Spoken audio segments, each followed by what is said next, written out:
गसाइगाव टाउनाव मोनसे खौसेथिनि हान्जा सुरनाय हाबाफारि लादों।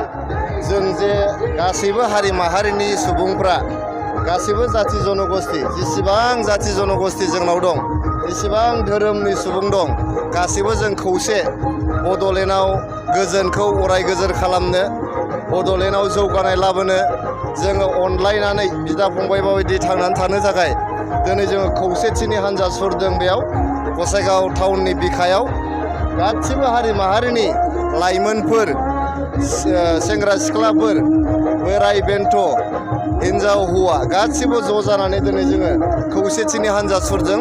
बेनि गेजेरजों जों बड'लेण्डबासि रायजोफोरनि गेजेराव जोंनि गेजेराव जे खुनु बेबायदि मोहेरलायनाय गैला, असान्थि गैला, जोंनि गेजेराव रागा जोंलायनाय गैला आरो सैलायै गैला। जों बयबो रुजु रुमुयै गोरोबलायनानै रायजो जागासिनो दं आरो अरायबो जोङो बेबायदिनो खौसेयै रायजो जालांनो होननानै सदबांसा लानो थाखायनो दिनैनि बे हान्जा सुरनायखौ लानाय जादों। बे जोंनि जे खौसेथिनि हान्जा सुरनाय, बड'लेण्डनि खौसेथिनि थाखाय हान्जा सुरनाय, बेयाव जोंनि बड'लेण्डनि चिफ प्रमद बर' सारा बेयाव नुजाथिगोन।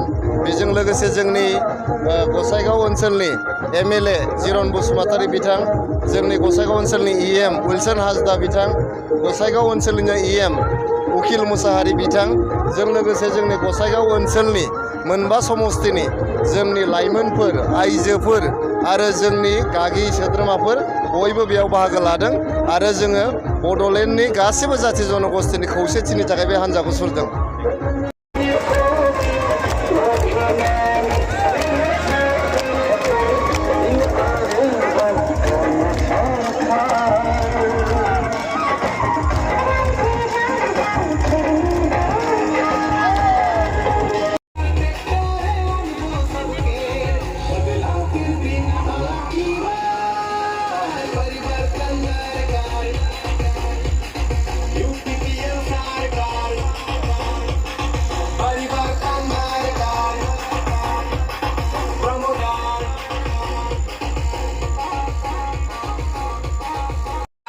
Sekula huy now.